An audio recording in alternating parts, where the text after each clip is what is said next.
Have you ever found yourself sitting at a holiday table, surrounded by relatives laughing and sharing stories, plates piled high with food, the room warm with conversation and connection, and felt a strange, quiet heaviness settle over you?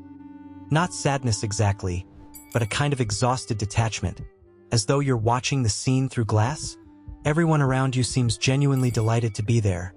Your cousin is animated, recounting some story from work. Your aunt keeps refilling drinks and touching people's shoulders. Someone's planning next month's gathering before this one has even ended. The room pulses with a specific kind of energy, familial, nostalgic, expectant, and you can feel it asking something of you. And yet inside you, there's a different experience unfolding entirely. You're tracking conversational patterns, noticing who interrupts whom, calculating how long until you can reasonably leave without causing concern. You're performing engagement, nodding at the right moments, laughing when others laugh, asking follow-up questions. But beneath that performance, your nervous system is quietly signaling. Too much, too long, too loud. You don't hate these people. You're not angry. You're just not filling with the warmth everyone else seems to feel. Where they find comfort and belonging, you find a peculiar kind of labor. The room that energizes them depletes you.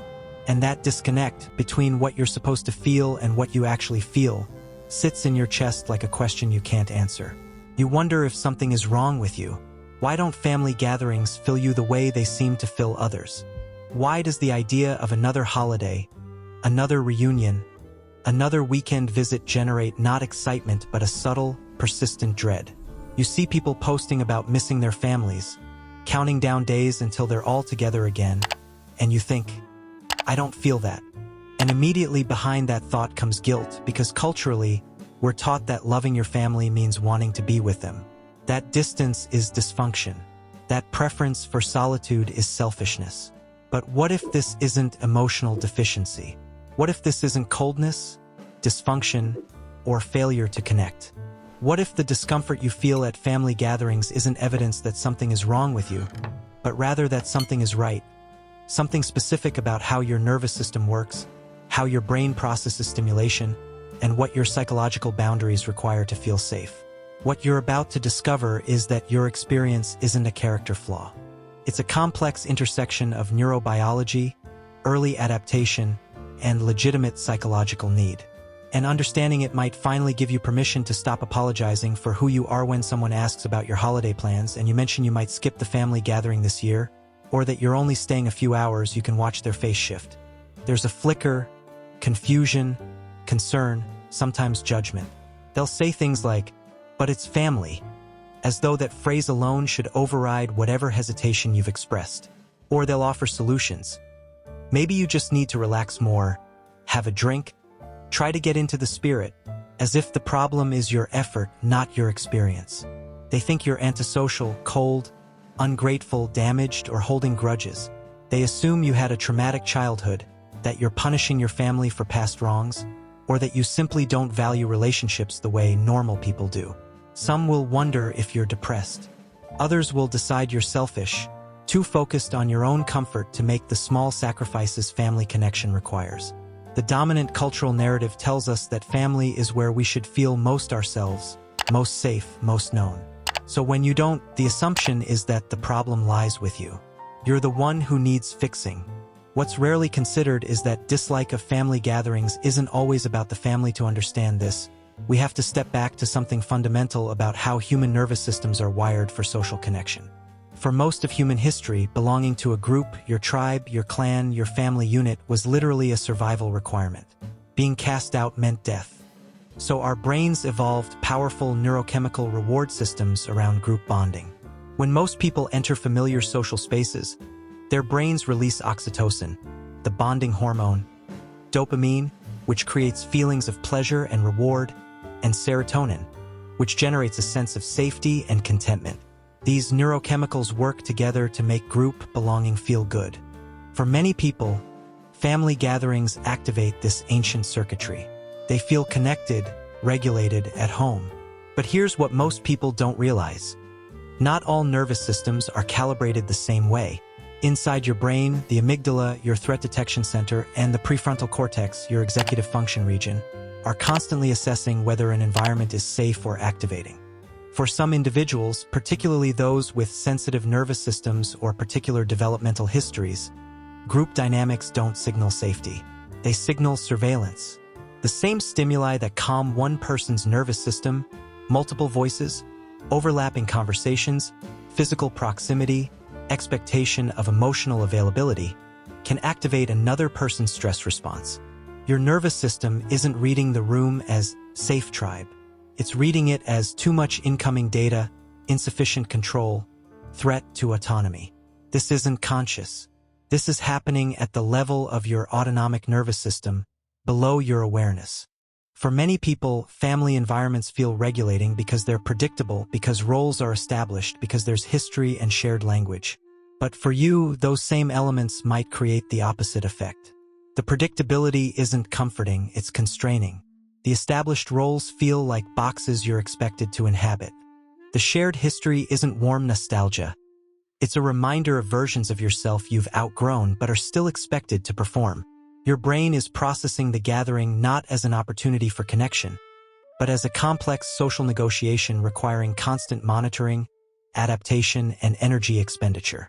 And when your brain perceives something as requiring that much effort, it doesn't release reward chemicals. It releases cortisol, the stress hormone. Long before most people learn that family gatherings are supposed to feel good, some children learn something entirely different, that family spaces require performance. Maybe you grew up in a household where emotional expression was unpredictable, where the mood could shift without warning, where you learned to read the room before entering it, to assess whether it was safe to be yourself or whether you needed to become smaller, quieter, more accommodating. Children in these environments develop what psychologists call hypervigilance, a heightened state of threat monitoring where your nervous system is always scanning for danger, always preparing for the moment things might go wrong. And here's the crucial part. Once your nervous system learns this pattern in childhood, it doesn't just forget it because you're now an adult sitting at a different table. The wiring remains. When you grow up in an environment where love feels conditional, where approval depends on your behavior, your achievements, your ability to meet someone else's emotional needs, you don't develop a sense of family as a safe base. You develop a sense of family as a performance venue. Every gathering becomes an opportunity to succeed or fail at being the version of yourself your family expects. And even if your family has changed, even if they're healthier now, even if they genuinely just want you there, your nervous system remembers the old rules. It remembers that letting your guard down had consequences, that being fully yourself invited criticism, judgment, or emotional withdrawal. So you can't relax. You can't just be. You're working even when everyone else is resting. This is why you can sit in a room full of people who love you and still feel profoundly alone. Because you're not bringing your real self to the gathering, you're bringing a managed version, a regulated version, the version that keeps the peace and doesn't create discomfort. And maintaining that version requires enormous energy. You're tracking multiple conversational threads, anticipating questions you don't want to answer, steering discussions away from topics that feel invasive, managing others' emotions while suppressing your own. Other people leave family gatherings feeling filled up. You leave feeling emptied out. Not because you don't love your family, but because the labor of being there, of being the acceptable version of yourself, is fundamentally depleting. These patterns follow you into adulthood in ways most people never recognize. You might find that you prefer relationships where you have more control over the terms of engagement, friendships where you can leave when you need to, romantic partnerships where you maintain separate living spaces, work environments where your value is based on output rather than personality. You're not avoiding intimacy. You're seeking intimacy on terms that don't require you to abandon your boundaries. You've learned that closeness without autonomy doesn't feel like love. It feels like suffocation. And family gatherings, with their implicit expectations and explicit demands, their assumption that you'll show up and stay and engage and perform gratitude for the invitation, those gatherings ask you to temporarily surrender the very things that make you feel safe. Control over your time, your energy, your presentation of self beneath the explanations you offer others, that you're busy, that you're tired, that maybe next time. There's a layer most people never admit to carrying. Shame. The quiet, persistent feeling that your discomfort with family gatherings means something is fundamentally wrong with you, that you're broken in some essential way.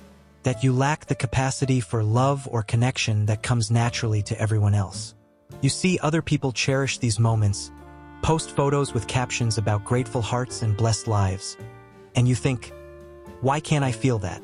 What's missing in me?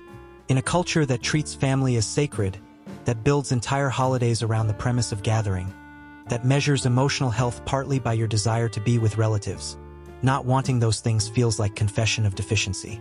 You absorb messages everywhere, in movies, in songs, in casual conversations, that family is supposed to be your anchor, your soft place to fall, the people who know and love the real you.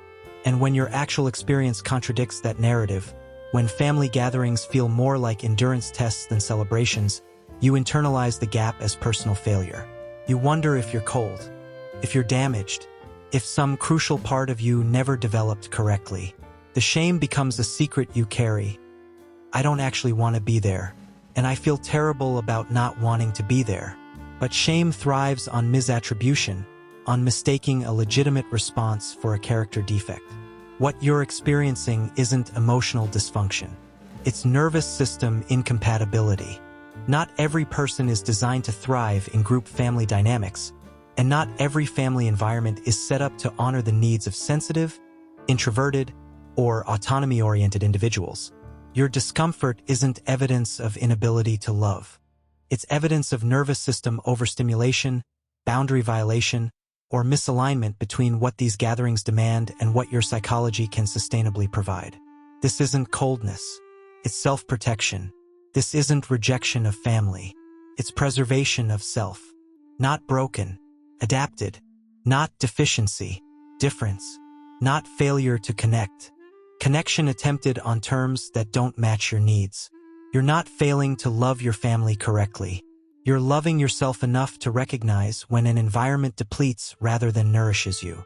And that recognition isn't selfish, it's psychologically mature. The people who can show up authentically to family gatherings without exhaustion, who genuinely fill up in those spaces. They're not better than you. They're differently calibrated. Their nervous systems code those environments as safe. Yours codes them as activating. Neither response is wrong. They're just different, and you're allowed to honor your difference without pathologizing it. For many people, family gatherings serve a crucial psychological function. They provide a sense of continuity, belonging, and identity rooted in shared history. They're places where you can be known across time, where people remember who you were and witness who you're becoming. They offer the comfort of being seen beyond your current role, not just as a professional or a partner or a parent, but as someone's child, someone's sibling, someone's cousin. For people whose nervous systems find this grounding, family gatherings are genuinely restorative. They reconnect you to your roots. But preferring not to attend family gatherings isn't about avoiding connection or rejecting your roots. It's about recognizing that your sense of identity, continuity, and belonging doesn't depend on regular physical proximity to relatives. Where others find grounding in family ritual, you find grounding in solitude, in chosen relationships, in creative work, in quiet reflection, in communities you've built around shared values rather than shared genetics. The space in your calendar where a family gathering might be isn't empty. It's occupied by something else. Rest, depth, authenticity, creative expression, intimate conversations with chosen few, or simply the restoration that comes from not having to perform anyone's expectations of who you should be. Neither path is superior. Some people need the mirror of family to know themselves. Others need distance from family to discover themselves. What matters isn't whether you attend every gathering, but whether you're living in alignment with what your nervous system actually needs rather than what culture insists you should need. You haven't opted out of love. You've concentrated your relational energy in different directions. Toward depth over breadth, chosen over obligated, authentic over performed. And that's not a loss. It's a choice. One you're allowed to make without apologizing. When you step back and look at the whole picture, what emerges isn't a story about someone who can't handle family or who lacks capacity for connection. It's a story about someone whose nervous system has specific requirements for what safety and authentic connection actually feel like. Someone who learned early that certain environments, even well-intentioned ones, require a version of self that isn't sustainable. Someone who has chosen, perhaps unconsciously at first and then with growing clarity, to prioritize internal alignment over external expectation. That's not dysfunction. That's integrity. People who don't like family gatherings aren't emotionally stunted, cold, or incapable of love. They're often deeply feeling individuals who understand that real connection requires presence, not performance. And they're unwilling to offer the performance when they can't access the presence. They're people who have recognized that obligation isn't the same as desire, that showing up physically while checking out emotionally serves no one, and that sometimes the most loving thing you can do is be honest about your capacity. Your discomfort with these gatherings isn't a failure. It's data. It's your nervous system giving you information about what it needs to feel safe and authentic. And learning to listen to that information, rather than override it with guilt, is how you begin to build a life that actually fits you. If your nervous system allows it, if curiosity calls you, you might explore what different kinds of family connection could look like: shorter visits, one-on-one time rather than large groups, video calls instead of in-person gatherings, or relationships with specific family members rather than the whole system. Healing and neuroplasticity are real. Patterns can shift, but they don't have to. You're not obligated to fix this, to overcome it, or to eventually become someone who loves big family gatherings. You're allowed to simply be someone who doesn't, and to build a life around that truth. If this video put words to something you felt but never quite articulated, something you carried with quiet guilt every time you declined an invitation or left early or felt nothing when you were supposed to feel everything, you're not alone. There are more of us than you realize. People who love differently, who connect differently, whose nervous systems require different conditions to feel safe enough to be real. I'd love to hear your experience. Drop a comment and share. What does it feel like for you when family gatherings approach? What have you learned about your own needs around this? Let's create some language together for what we've been quietly experiencing alone. And if you want more conversations like this about the quiet patterns of the human mind, the things we don't usually name, the experiences that live in the space between psychology and permission, consider subscribing to the channel. We explore these spaces together. Where you are is valid. What you feel is real, and you're allowed to honor it.